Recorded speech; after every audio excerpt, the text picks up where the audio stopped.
नमस्कार, बोले भारत में आप सबका स्वागत है। मैं हूं Praveen Singh. NEET paper leak और दिल्ली में छात्रों पर कथित लाठीचार्ज के विरोध में छत्तीसगढ़ में कांग्रेस और बीजेपी के बीच तीखा सियासी टकराव देखने को मिल रहा है। दिल्ली से लेकर रायपुर तक दोनों दल एक दूसरे पर छात्रों के भविष्य से खिलवाड़ करने और अराजकता फैलाने का आरोप लगा रहे हैं। छत्तीसगढ़ में कांग्रेस पार्टी द्वारा छात्रों की गूंज अभियान चलाकर पेपर लीक और बेरोजगारी जैसे मुद्दों को उठाया जा रहा है। प्रदेश के पूर्व सीएम भूपेश बघेल और अन्य नेताओं ने केंद्र सरकार पर शांतिपूर्ण प्रदर्शन कर रहे छात्रों और विपक्षी नेताओं पर बल प्रयोग और लाठीचार्ज करने का भी आरोप लगाया है। इस मामले में बीजेपी ने भी पलटवार किया है। सीएम विष्णुदेव साय ने राहुल गांधी द्वारा प्रधानमंत्री आवास के घेराव को असंवैधानिक और राजनीतिक नौटंकी करार दिया है। बीजेपी नेताओं का आरोप है कि कांग्रेस केवल छात्रों के नाम पर राजनीति कर रही है। कांग्रेस के पिछले कार्यकाल में हुए राज्य के पीएससी घोटाले की याद दिलाकर कांग्रेस को कटघरे में खड़ा करने की कोशिश भी की जा रही है। रायपुर में बुधवार को बीजेपी और कांग्रेस के नेता आमने सामने आकर नारेबाजी करने लगे। विरोध के तहत जब भाजपा कार्यकर्ताओं ने रायपुर स्थित कांग्रेस मुख्यालय का घेराव किया तो दोनों पक्षों में झड़प की नौबत आ गई। स्थिति को काबू में करने के लिए पुलिस को वाटर कैनन और आंसू गैस का भी इस्तेमाल करना पड़ा। छत्तीसगढ़ बीजेपी के अध्यक्ष किरण सिंहदेव ने कांग्रेस पर तीखा निशाना साधते हुए आरोप लगाया कि विपक्षी पार्टियां देश में अराजकता का माहौल पैदा करने की कोशिश कर रही हैं। उन्होंने कांग्रेस पर प्रधानमंत्री नरेंद्र मोदी के खिलाफ सोशल मीडिया पर अपमानजनक पोस्टर जारी करने और छात्रों के विरोध प्रदर्शन को राजनीतिक रंग देने का आरोप लगाया है। योजना एक षड्यंत्र बनाकर कि इस आंदोलन का डायरेक्शन करके छात्रों का आंदोलन तो पीछे कर दिया उन्होंने।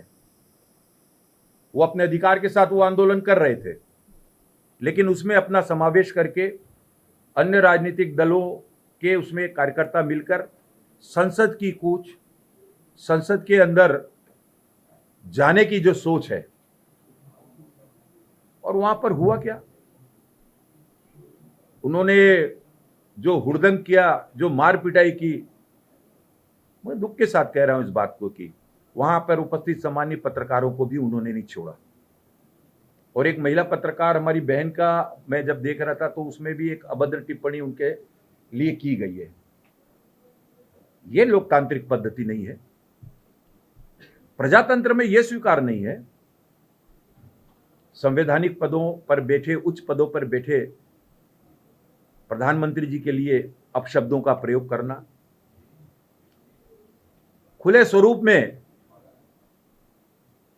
वीडियो में अपने उनके लिए गाली का प्रयोग करना, यह हमारे देश के संस्कार नहीं है, यह हमारी कल्चर नहीं है, यह हमारी सभ्यता नहीं है।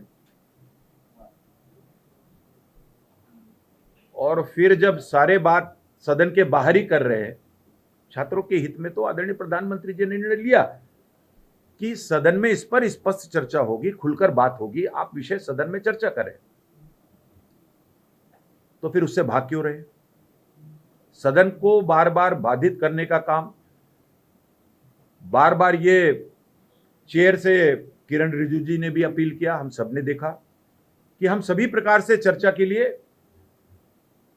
तैयार हैं। आपको हम सभी बातों का जवाब भी देंगे। सभी बातों के दृष्टि से इस विषय को लेकर सरकार क्या कर रही है, आगे किस तरीके की कार्य योजना है, क्या कार्यक्रम है, कैसे इनके साथ और आगे न्याय हो, इस दृष्टि से गंभीरता से हम हर विषय पर बात करेंगे। तो उसके लिए भी तैयार नहीं होती। और इसमें भी बड़ी एक विशेषता है कि कांग्रेस और इस पर चर्चा नहीं करनी चाहती। वहीं सदन के अंदर इन्हीं के घटक दल समाजवादी पार्टी के नेता कहते हैं कि उनकी वो जाने, हमको तो चर्चा करना है। छत्तीसगढ़ प्रदेश कांग्रेस अध्यक्ष दीपक बैज ने पेपर लीक और शिक्षा व्यवस्था को लेकर दिल्ली में हो रहे छात्र आंदोलन के समर्थन में भाजपा सरकार पर तीखा हमला बोला है। बैज ने भाजपा के आरोपों का जवाब देते हुए केंद्र सरकार पर आंदोलन को कुचलने और युवाओं के भविष्य से खिलवाड़ करने का आरोप लगाया है। आदरणीय साथियों, अभी जिस तरह से पूरी देश में युवाओं के आंदोलन से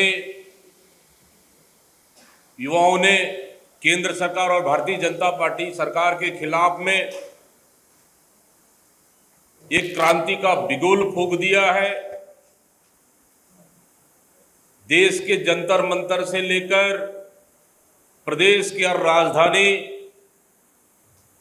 में जिस तरह से युवा सड़कों पर आकर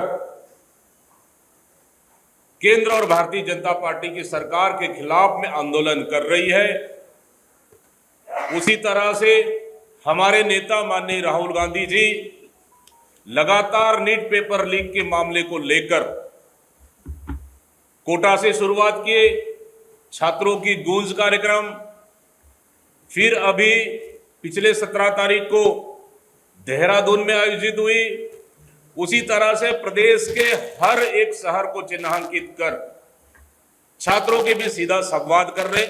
बिलासपुर में के गूंज कार्यक्रम हुआ, जिसमें मुख्य अतिथि के रूप में इमरान प्रतापगढ़ी जी आए थे। इस तरह से कहीं न कहीं युवाओं के भविष्य के खिलवाड़ नीट पेपर लीक मामले को लेकर पूरी देश के युवाओं में, छात्र छात्राओं में आक्रोश है और पूरी सड़क पर निकलकर कांग्रेस पार्टी इसके लिए लड़ाई लड़ रही है। और जिस प्रकार से हमारे नेता माननीय राहुल गांधी जी प्रधानमंत्री आवास के सामने शांतिपूर्वक धरना पर बैठे थे, वो इसलिए नीट पेपर लीक मामले को लेकर लड़ रहे हैं, लेकिन जिस तरह से आंदोलनरत छात्रों पर बर्बरता पूर्वक लाठीचार्ज हुआ, उसकी तो कल्पना भी नहीं की जा सकती। दीपक बैज ने यह भी कहा है कि बीजेपी सरकार के कार्यकाल में 150 से अधिक बार पेपर लीक हुए हैं, जो छात्रों के भविष्य के साथ सीधा खिलवाड़ है। कांग्रेस पार्टी ने परीक्षाओं में पारदर्शिता की मांग करते हुए केंद्रीय शिक्षा मंत्री धर्मेंद्र प्रधान के इस्तीफे की मांग को फिर से दोहराया है। कैमरामैन नरेश राव के साथ प्रवीण सिंह, बोले भारत, रायपुर।